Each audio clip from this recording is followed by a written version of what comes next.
Bonjour à tous, on est samedi 14 novembre 2020. Alors voilà, je tenais à faire cette troisième vidéo. D'abord parce que beaucoup de gens demandent de mes nouvelles. C'est gentil, merci. Écoutez, tout va bien. Tout va bien pour moi et très sincèrement, j'espère que les choses vont aussi bien pour vous qui regardez cette vidéo. Je vous souhaite plein de bonnes choses comme énormément de gens m'ont souhaité. Beaucoup de gens m'ont remercié en fait de les avoir sortis de leur sommeil, de s'être laissés endormis par cette peur un petit peu augmentée, on dira au minimum, augmentée par nos États, par nos médias, par semble-t-il, alors chacun y va de son scénario, mais j'ai reçu énormément de scénarios pour expliquer ce qui nous arrive.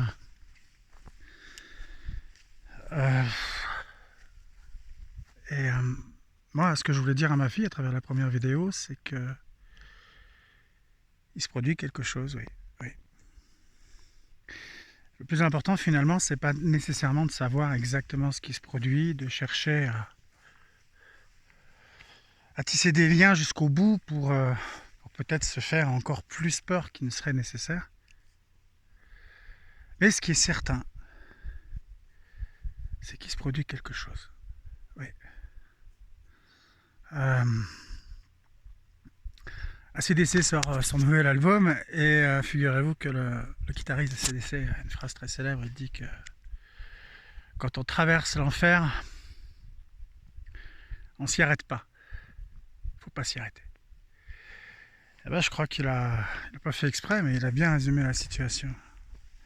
Parce que quand on analyse l'actualité, alors l'actualité, les faits, juste les faits, les choses qui se produisent sur les modifications constitutionnelles de notre pays depuis plusieurs années, la mise à bas des services publics, le glissement vers le privé, le tout data, le tout vaccin, le tout risque zéro qui avait commencé avec la maladie de Creutzfeldt-Jakob quand j'étais jeune adolescent.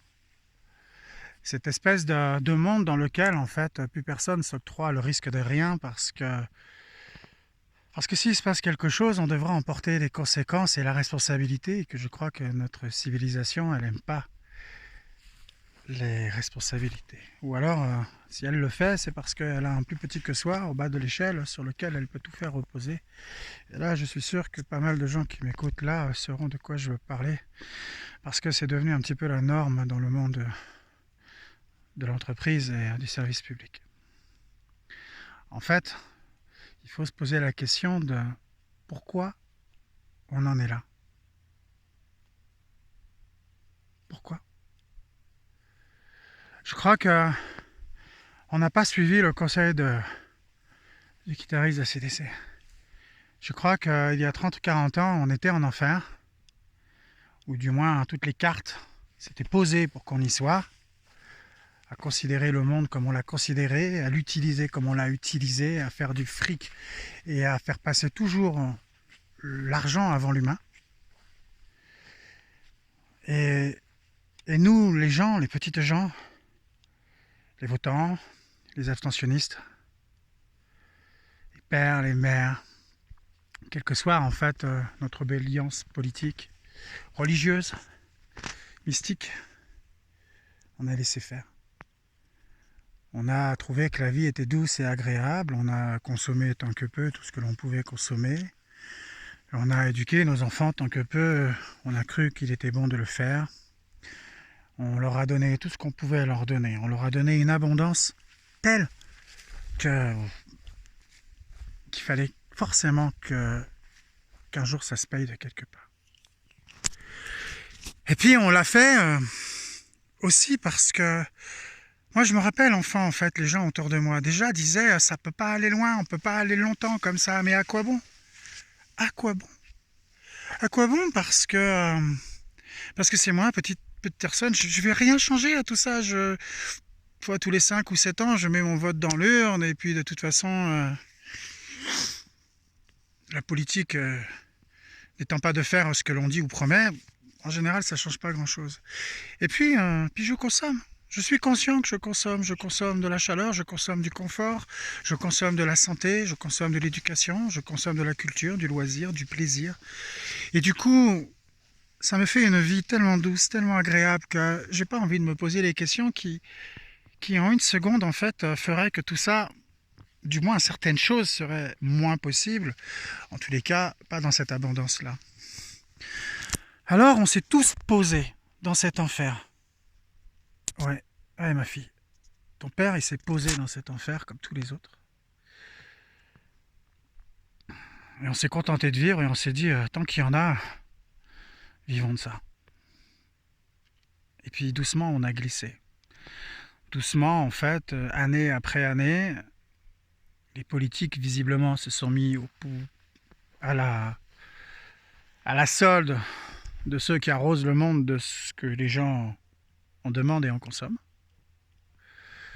Pour être élu, pour avoir du pouvoir, pour avoir de l'estime, pour des histoires d'ego, je m'en fous, en fait. Mais tout ça, ça nous a amenés ici et maintenant. J'ai entendu autour de moi, depuis que je suis enfant, des gens qui disent « c'est pas possible en fait, un tiers du monde qui mange à sa faim, 2 tiers qui ne mangent pas, des guerres partout, le monde qui part en décrépitude, l'écologie, le réchauffement climatique. Non, en fait, tu sais quoi, mon fils, la seule solution, ce sera une bonne guerre, une 3e guerre mondiale, il n'y a que ça qui réglera le problème. » D'autres parlaient déjà de virus, d'autres disaient « oh, il va y avoir un cataclysme », d'autres en fait prophétisaient l'apocalypse de Saint Jean, et puis chacun y allait de finalement son apocalypse intellectuel en fait pour qu'il y ait un tel renversement, un tel bouleversement, un truc, une catastrophe,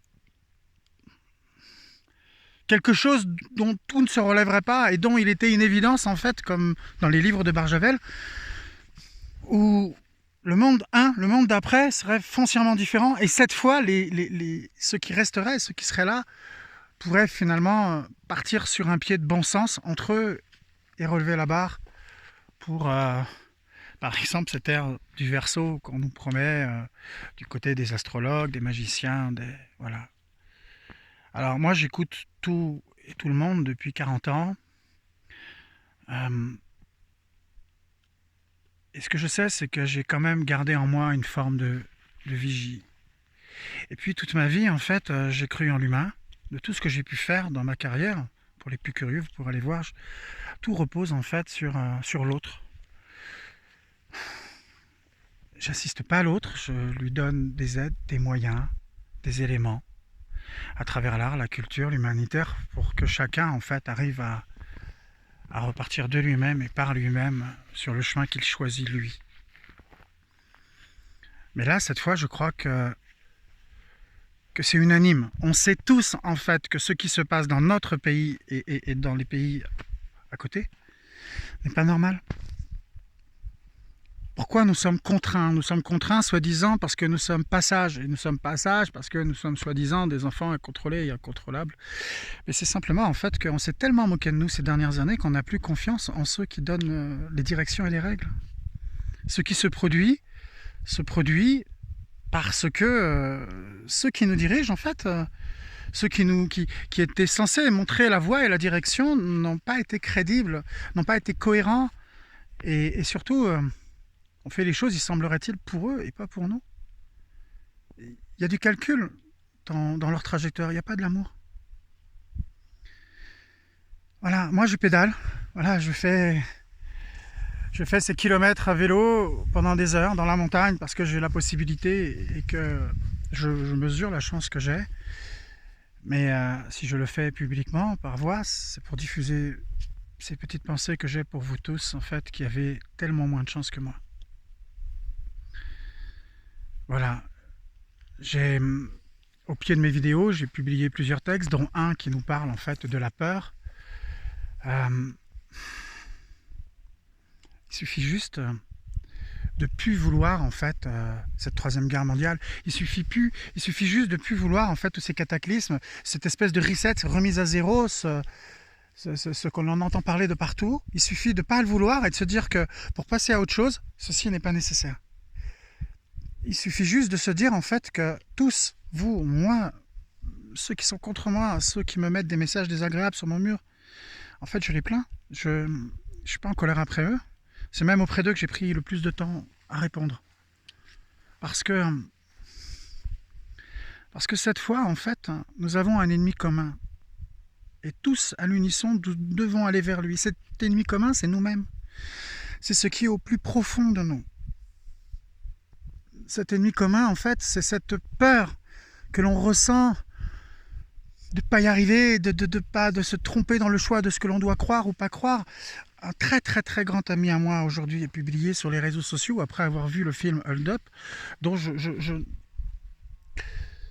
j'ai publié moi-même parce qu'en fait je pense que cette version est très importante et en tous les cas elle met en avant des témoignages de gens qu'on n'a pas l'habitude de voir et qui sont pourtant d'imminents personnages de notre société.